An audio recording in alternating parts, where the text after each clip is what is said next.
Bismillahirrahmanirrahim. Assalamualaikum warahmatullahi wabarakatuh. Tentang sejarah kebangsaan Indonesia, di sini ada 3 poin penting yang saya pelajari. Yang pertama, Pancasila sebagai kepribadian bangsa Indonesia.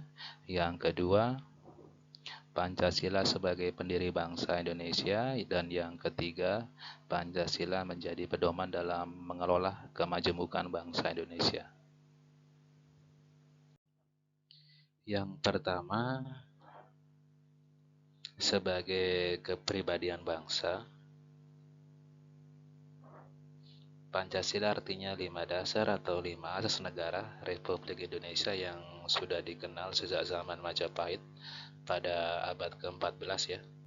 Terdapat dalam buku Negara, Kertagama karangan Prapanca dan buku Stasoma karangan Tantular.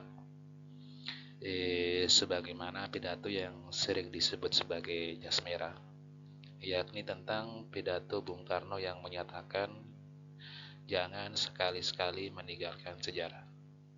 Itu artinya agar bangsa Indonesia tidak melupakan sejarah perjuangan. Apalagi di sini Pancasila yang sudah dikenal pada abad ke-14, berarti sebelum Indonesia merdeka. Jadi sangat erat kaitannya dengan sejarah bangsa Indonesia.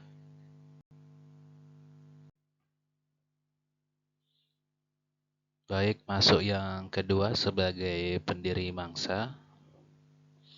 Pancasila dijadikan dasar negara karena sesuai dengan jiwa bangsa Indonesia. Pancasila menjadi pegangan hidup bangsa Indonesia dalam mengatur segala tatanan kehidupan berbangsa dan bernegara. Pancasila dirumuskan melalui proses yang sangat panjang ya. Ditetapkan sebagai dasar negara pada 18 Agustus 1945. Sebagai pendiri bangsa tentu melalui proses yang sangat panjang di mana dasar negara kemudian diresmikan dengan nama Pancasila. Yang pertama kali diutarakan oleh Soekarno pada tanggal 1 Juni 1945 dalam rangkaian sidang pertama BPUPKI seperti menghormati hak-hak dan kewajiban orang lain, tidak membeda-bedakan dan berani membela kebenaran.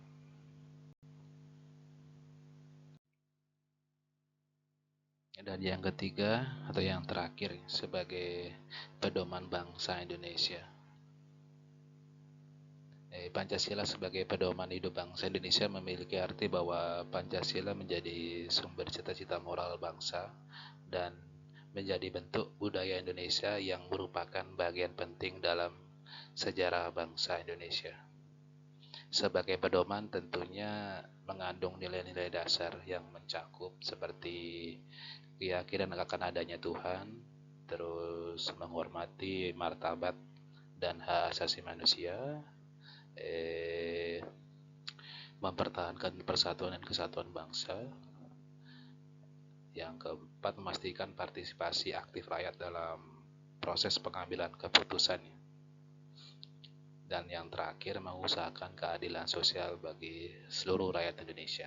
Jadi tentang sila Pancasila ada 5 ya. Demikian beberapa hal yang bisa saya sampaikan mengenai pentingnya Pancasila bagi sejarah bangsa Indonesia. Dalam penyampaian saya mungkin ada beberapa kesalahan yang tidak saya duga karena saya juga manusia biasa yang tidak luput dari kesalahan yang masih banyak belajar. Demikian, terima kasih. Wassalamualaikum warahmatullahi wabarakatuh.